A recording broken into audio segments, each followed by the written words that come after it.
Idadi ya watu waliofariki dunia katika ajali mbaya ya barabarani iliyotokea jana jioni katika eneo la Sabasaba, barabara kuu ya Moshi Tanga, wilayani Same mkoani Kilimanjaro imefikia watu 38 huku majeruhi wakifikia 28.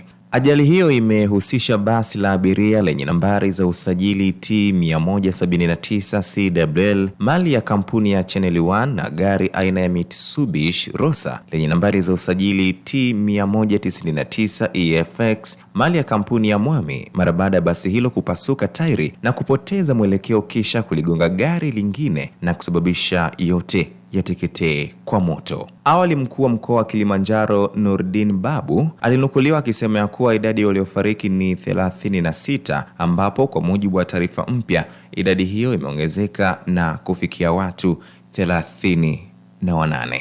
Hii ni Vibes Digital. Jina langu ni Barnaba Benson.